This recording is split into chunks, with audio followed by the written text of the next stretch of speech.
What's up, everybody? My name is Jacob Hardison, and today we are going to continue our RC Newbies series, and we're going to show you how to replace your spur gear on your 1/10 brushless 4x4 Arrma vehicle. Let's get straight into it.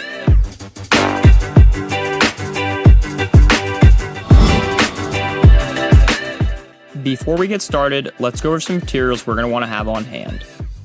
I like to have a drill, hand driver, and an assortment of bits, a flathead screwdriver, some pliers, your spur gear, and then of course a vehicle in need of spur gear replacement, all of which can be found at adrenalinrcracing.com.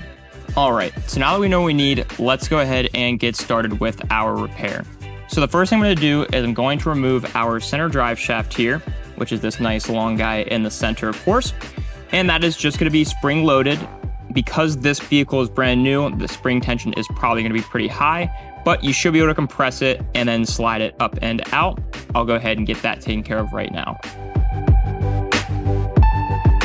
And now we have our drive shaft out.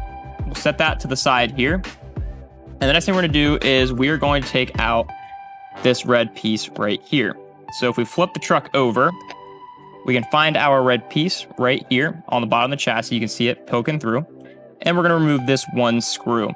That's going to be a 2.5 millimeter. And now that screw is out.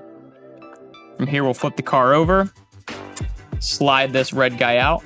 If this is really tight in there, you can use your flathead to help give it some help, some guidance, gentle persuasion. And then that will slide right out. From here, I'll rotate the truck forward, and we're going to get this centered on my mat here. We're going to have a pull tab here. What this is going to do is your pull up and slide out. That pulls your entire transmission out of the truck. So we'll pull up and slide it forward. Same thing, if this is really tight, you can take your flathead, get behind it, and help to pry it out. Now we've got that separated, we're going to unhook our fan and our 3 motor wires, and we'll set our truck off to the side. From here, all that we're going to go ahead and do, now that we have it totally separated, is we're going to pull out 1, 2, 3 screws, and then that will split our case in half.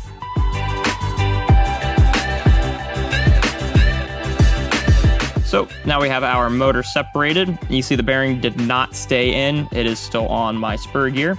We'll set that to the back here. Pull the spur out of the front half of the case. Same thing. Well, no, not the same thing, sorry. Bearing did stay in the front half here. So slide that down. Put our drill to the side. And now we're going to go ahead and grab our 2 millimeter. Come to the back half here. You see we're going to have a coupler. Pull that off, and then a little adapter piece. We'll set that off to the side as well. And we can go ahead and slide the bearing off for good policy. You're going to take your 2.0 now, and in the center of your spur gear slipper clutch assembly is going to be a screw. Put our driver in there, and then we're going to go ahead and just loosen it. Now that screw is loose, we can split it now, and we will hopefully be left with just a spur gear. Shimmy it all off. So we're going to have a slipper pad in the back, slipper pad in the front, and then we'll actually have 2 slipper pads on the back. The second one just did not stay in the gear.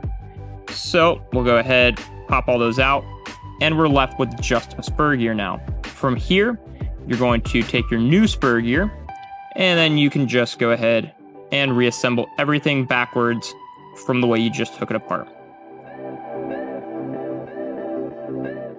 Now we've got everything squished back together temporarily. Nothing is actually screwed back together.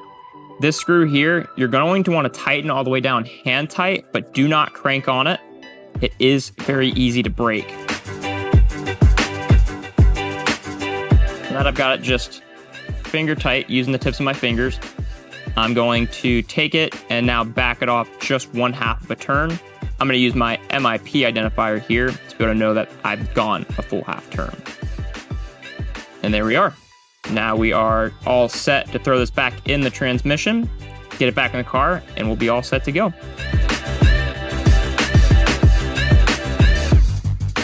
This is also when you can go ahead and make sure your mesh is still good. Sometimes when the Spur Gear strips, it's because your mesh isn't good. So what you're looking for is just a little gap between your Spur Gear and your pinion gear. A trick sometimes people will use is you can put a piece of paper in between there, and that will help to set that gap, push it as tight as possible, and then you can go ahead, get everything reassembled. The way I like to do it is by hand. So I'll set it to where I feel like it's pretty close, but the Spur Gear has some wobblies to it. So then I'll take the front half of the case, squish it on, and I'll look for that little gap. Now in this case, of course, my gap is already preset, but if it's not, this is when you check that, and you want just the teeniest slot back and forth. If it's too tight, you're just gonna restrip your gear. And if it's too loose, same thing, you're gonna restrip your gear. So you want just the smallest gap, and then I'll usually flick it around and feel each part. That way I know that all the way around is meshed good. From here, now we can go ahead, take our bolts for the transmission case and reassemble.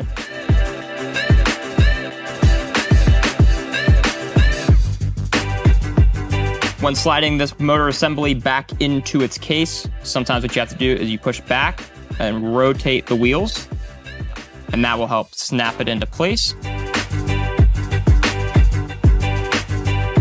Take our center drive shaft, slide it into the front adapter there, squish it down, and then same thing, you rotate the wheels, and that'll snap back into place. From here, you're going to reattach your motor wires, A to A, B to B, C to C.